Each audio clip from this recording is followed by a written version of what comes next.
કેમ છો મિત્રો? મજામાં? તો આજે આપણે જે સદિશોના સરવાળા અને બાદબાકી કરવા માટેની ત્રિકોણની રીત, સમાંતર બાજુ ચતુષ્કોણની રીત વગેરેનો આપણે અભ્યાસ કરી ચૂક્યા છીએ, તે રીતનો જ ઉપયોગ કરીને એક વધારાનો એક્ઝામ્પલ જોઈશું. ખાસ અગત્યનો પરીક્ષાની દ્રષ્ટિએ એક્ઝામ્પલ. તો ચેપ્ટર નંબર 4 નું એક્ઝામ્પલ 4.3 નંબરનું આપણે જોઈશું. શું કહેવા માંગે છે સમજીએ. એક મોટર બોટ ઉત્તર દિશામાં 25 કિલોમીટર પર કલાકના વેગથી ગતિ કરે છે. કેટલો આપેલો છે? મોટર બોટનો વેગ 25 કિલોમીટર પર કલાક. કઈ દિશામાં? ઉત્તર દિશામાં. અને આ વિસ્તારમાં પાણીના પ્રવાહનો વેગ 10 કિલોમીટર પર કલાક છે. તો મોટર બોટની સાથે સાથે પાણી પણ વહન કરી રહ્યું છે. એ પાણીનો વહનનો વેગ કેટલો છે? 10 કિલોમીટર પર કલાક. આ પાણીના વહનની દિશા દક્ષિણથી પૂર્વ તરફની છે. તો મોટર બોટ ઉત્તર દિશામાં જાય છે, જ્યારે પાણીનો પ્રવાહ દક્ષિણથી પૂર્વ તરફ 60 ના ખૂણે છે. દક્ષિણ બાજુથી શરૂઆત કરવાની, પૂર્વ તરફ જવાનું અને કેટલાનો ખૂણો રચવાનો? 60 નો ખૂણો. એ તમને પ્રવાહનો વેગ આપશે. તો મોટર બોટનો પરિણામી વેગ શોધો. હવે કેવું હોય છે, જો પાણીનો પ્રવાહ સંપૂર્ણપણે શાંત હોત, તો એને કોઈ જ વેગ ના હોત, તો તમે એવું કહી શકો કે જ્યારે પાણીનો પ્રવાહ સ્થિર હશે ત્યારે મોટર બોટનો પરિણામી વેગ કેટલો અનુભવાય? 25 કિલોમીટર પર કલાક અનુભવાય. પરંતુ જ્યારે પ્રવાહ પણ કોઈક દિશામાં ગતિમાં હોય અને મોટર બોટ પણ બીજી કોઈક દિશામાં ગતિ હોય, તો મોટર બોટને અનુભવાતો પરિણામી વેગ બદલાઈ જાય છે. તો એ પરિણામી વેગ કેટલો હશે એ આપણને શોધવાનું છે. ચલો સૌપ્રથમ તો બધા વેગ દિશાઓ પ્રમાણે આપેલા છે, તો હું દિશાઓ નક્કી કરી દઉં. જોઈ લેજો તમે, ખાસ અગત્યનું. બરોબર? ધારો કે ઉત્તર, નીચે દક્ષિણ દિશા. આ પૂર્વ, તો આ પશ્ચિમ દિશા. ચલો ક્લિયર? અનુકૂળતા મુજબ આપણે 4 દિશાઓ ધારી હતી. એમાં મોટર બોટ ઉત્તર દિશામાં કેટલા વેગથી જાય છે? 25 કિલોમીટર પર કલાકના વેગથી જાય છે. જોઈ લેજો. તો આ અહીંયાથી લઈ અહીંયા સુધી, તો અહીંયાથી ચાલુ કરી આ જે સદિશ ડ્રો કર્યો એને આપણે આપણી ભાષામાં સદિશ એ કહીશું, જે વેલોસિટી ઓફ બોટ. મોટર બોટને આપણે એકલું બોટ કહીશું, જે આપણને શું દર્શાવશે? વેલોસિટી ઓફ બોટ દર્શાવશે. કેટલી છે? 25 કિલોમીટર પર કલાક. તો આ જે સદિશ ડ્રો કર્યો અહીંયાથી, આ જે સદિશ આવ્યો એ સદિશ આપણને સદિશ એ નામ આપીશું, જે આપણને બોટનો વેગ દર્શાવશે. કઈ દિશામાં? ઉત્તર દિશામાં. કેટલો છે? 25 કિલોમીટર પર કલાક છે. ક્લિયર? આ આપણું ગંભીર. ચલો ક્લિયર? સિમ્પલ છે. નેક્સ્ટ, પાણીના પ્રવાહનો વેગ 10 કિલોમીટર પર કલાક. જુઓ, આ 25 કિલોમીટર પર કલાક હતો, તો તમે આટલો મોટી લંબાઈનો સદિશ દોર્યો, તો 10 કિલોમીટર પર કલાક દર્શાવવું હોય તો પ્રમાણમાં નાની લંબાઈનો સદિશ આવશે. બરોબર? કેમ? સદિશની લંબાઈ જ એનું મૂલ્ય દર્શાવતી હોય. તો 25 કિલોમીટર માટેનો સદિશ મોટો આવશે, 10 કિલોમીટર માટેનો સદિશ નાનો આવશે. ચલો ક્લિયર? નેક્સ્ટ, આ પ્રવાહની દિશા દક્ષિણથી પૂર્વ તરફ 60 ના ખૂણે છે. દક્ષિણ થી પૂર્વ તરફ કેટલાના ખૂણે 60 ના ખૂણે આવું કરી શકાય જોઈ લેજો આ સેજ ઉપર તરફ રાખવાનું હજી ચલો હું હજી વધારે ઉપર લઈ જવાનો પ્રયત્ન કરું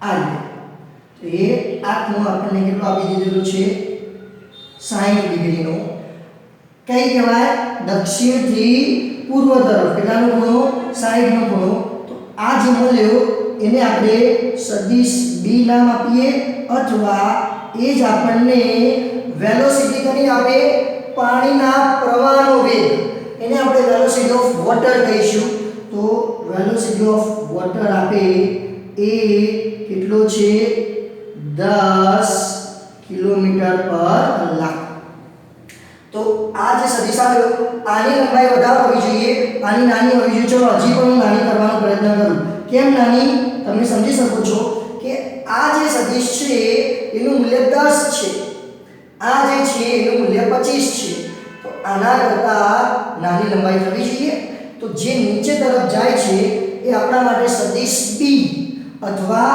સદિશ vw જેનું મૂલ્ય કેટલું છે 10 કિલોમીટર પર કલાક ઉપર તરફ હતો એને સદિશ a કહીએ અથવા વેલોસિટી ઓફ બોટ જેનું મૂલ્ય 25 કિલોમીટર પર કલાક તો પહેલી વસ્તુ તો આજ તમને ખ્યાલ આવવો જોઈએ કે આપેલા સદિશોને દક્ષિણ ઉત્તર પૂર્વ પશ્ચિમ દિશાની અંદર કેવી રીતે દર્શાવવા તો એ સદિશો આપણે દર્શાવી દીધા ઓકે o થી ઉપર તરફનો સદિશ a o થી નીચે તરફનો સદિશ b તો જોઈ શકો છો તમે આકૃતિમાં કે બંને સદિશોની પૂંછ ભેગી થયેલી છે બરાબર બંને સદિશોની પૂંછ ભેગી થયેલી છે જો બંને સદિશોની પૂંછ ભેગી થયેલી હોય તો આપણને સમાંતર બાજુ ચતુષ્કોણની રીતની મદદથી પરિણામી શોધવો પડે આપણે ભણી ચૂક્યા હતા કે જો શીર્ષ અને પૂંછ જોડાય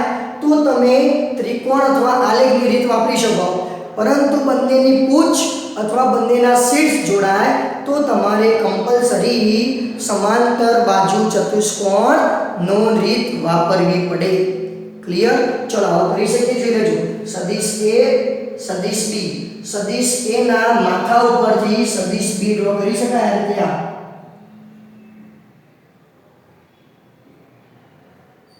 જોઈ લેજો સેમ ટુ સેમ જે રીતે b નીચે તરફ જાય છે એવું ને એવું b નીચે તરફ ગયો પછી સદિશ b ના માથા ઉપરથી સેમ ટુ સેમ સદિશ a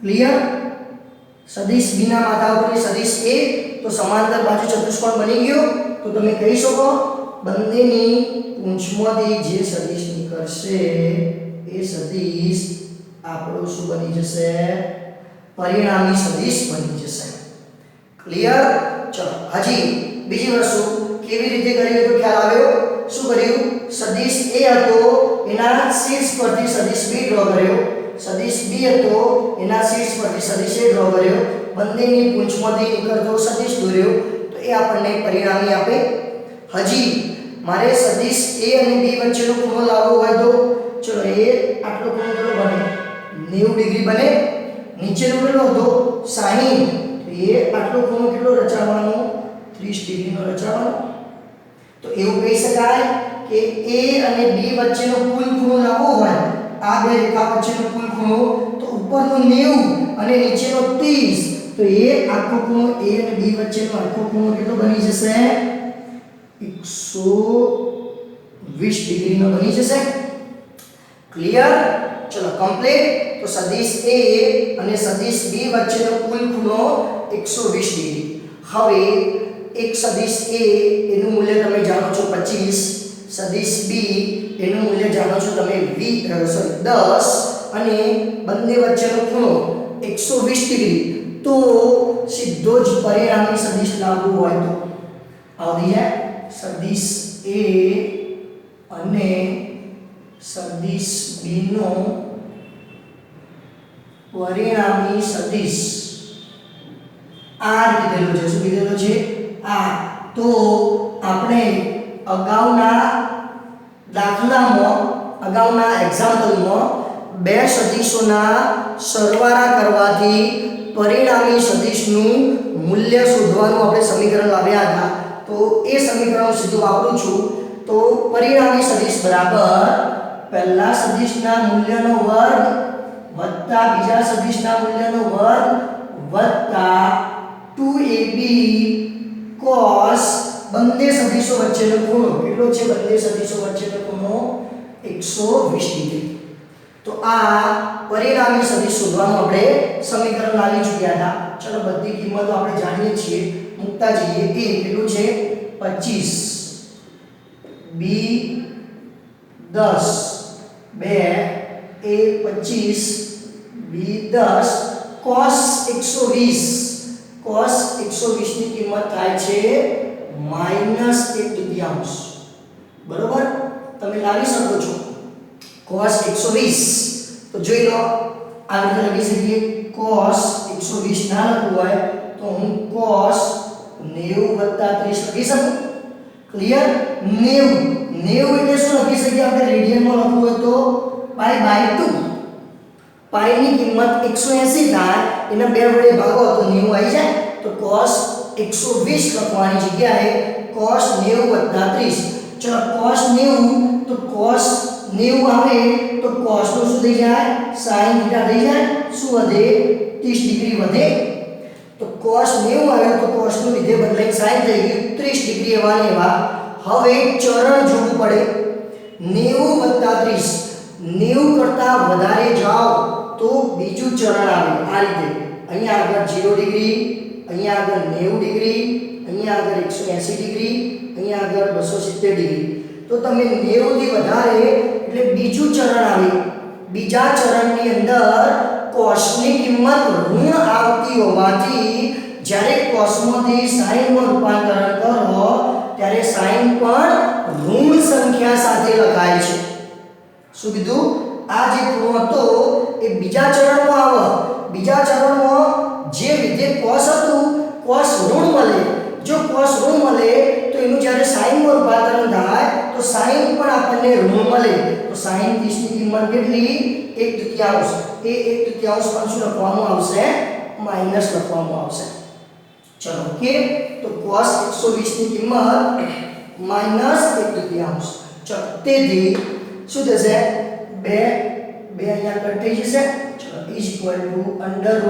√25 નો વર્ગ 625, 10 નો વર્ગ 100 માઈનસ આગળ આવશે. આ શું થઈ જશે? 250. ક્લિયર? તેથી શું વધશે? √625 માઈનસ 150. ક્લિયર? તેથી √ શું થશે? અહીંયા આગળ 5, અહીંયા આગળ 12 માંથી 5 જશે તો 7, અહીંયા આગળ 6 માંથી 1 જશે તો 5, સોરી 4. ઓકે, તો આ બેનો સરવાળો તમે કરી શકો છો. કેમ? અહીંયા 2 માંથી 5 ના જાય એટલે આગળ ઉડાડવું પડે એટલે 5 માંથી 1 બાદ કરવો પડે. બરોબર? તો √475. ચલો 475 નું આપણે વર્ગમૂળ કરી દઈએ. શું મળે છે? વર્ગમૂળની અંદર 475 21.79 = 21.79 શું એકમ આવશે?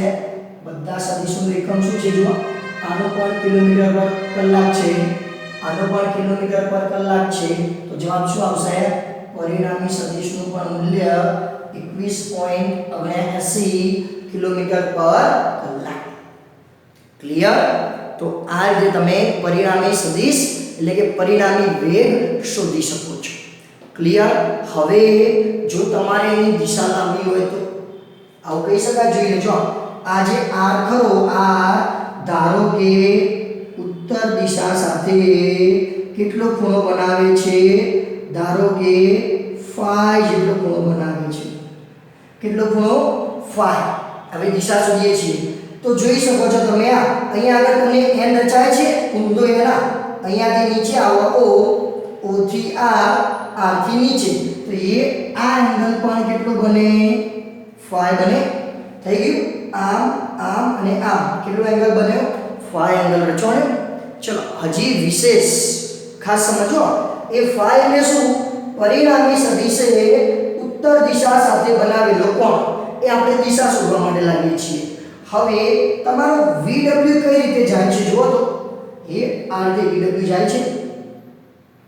આ તરફ આવ્યો VW આવ્યો એના ઉપર ઘટકો પાડો તો આ દિશાનો ઘટક થાય આ દિશાનો ઘટક થાય. એમાં શિરોલંબ સાથેનો કોણ આપેલો છે કેટલો છે આ કોણ 60 ડિગ્રી.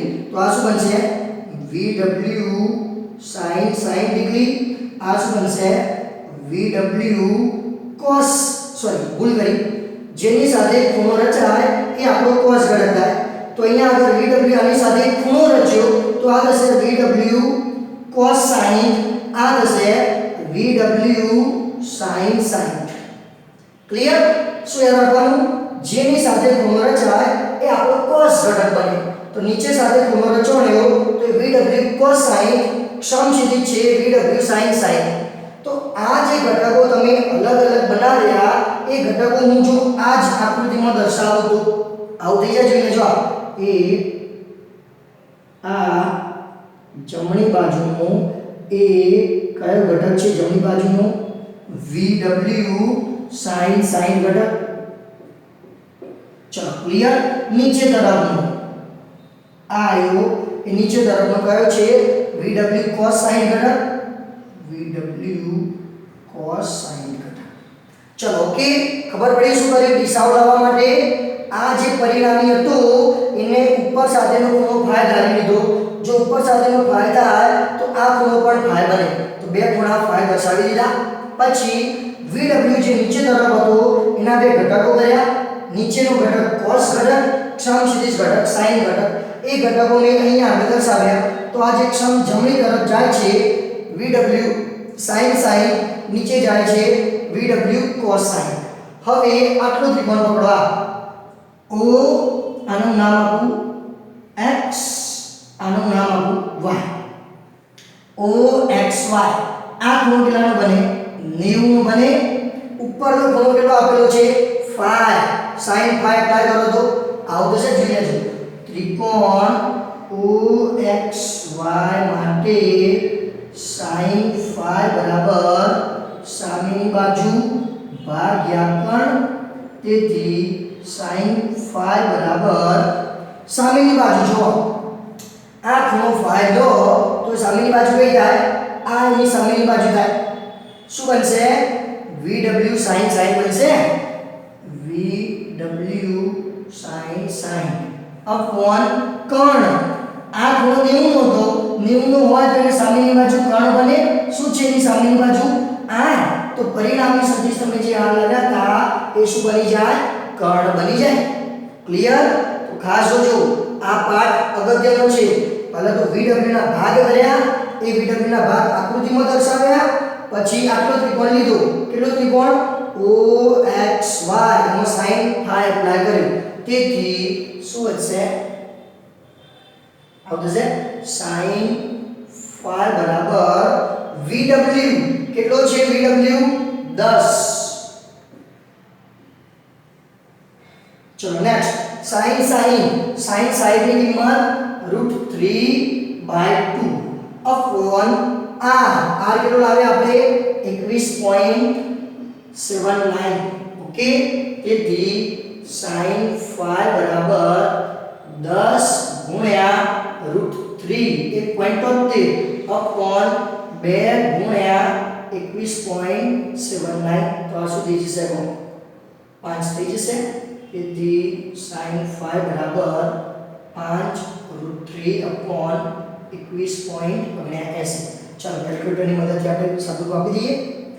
5 ગુણ્યા √3 ભાગ્યા 21.79. જવાબ આવે છે sin phi બરાબર 0.3974. ઓકે phi ને કન્સિડર કરો તો sin ઇન્વર્સ થઈ જાય. sin inverse 0.3974. તેથી ચલો sin ઇન્વર્સ જોઈ લઈએ હવે. sin ઇન્વર્સ બ્રેકેટમાં 0.3974. તો આન્સર છે 23.41 ડિગ્રી. ઓકે, તો આ રીતે જે પરિણામી સદિશ આવે છે એ શિરોલંબ દિશા સાથે phi એટલે કે 23.41 નો કોણ રચતું હશે. તો જોઈ લો, બે વસ્તુ લાવવાની છે. પહેલો તો પરિણામી વેગ સદિશ, તો એના માટે આ સદિશ A સદિશ B અને સમાંતર બાજુ ચતુષ્કોણની રીત વાપરી પરિણામી r મળ્યો. એ વખતે A અને B વચ્ચેનો કુલ ખૂણો કેટલો હતો? 120. તો આ સમીકરણની મદદથી આપણે પરિણામી વેગ શોધી લાયા. ક્લિયર? પછી એની દિશા લાવવા માટે ધારો કે એને ઉપર તરફ phi ખૂણો બનાવ્યો, તો ઉપર તરફ phi, નીચે તરફ phi, તો આ બંને ખૂણા સેમ થઈ ગયા. ત્યારબાદ આકૃતિનો VW ના ઘટકો દોર્યા.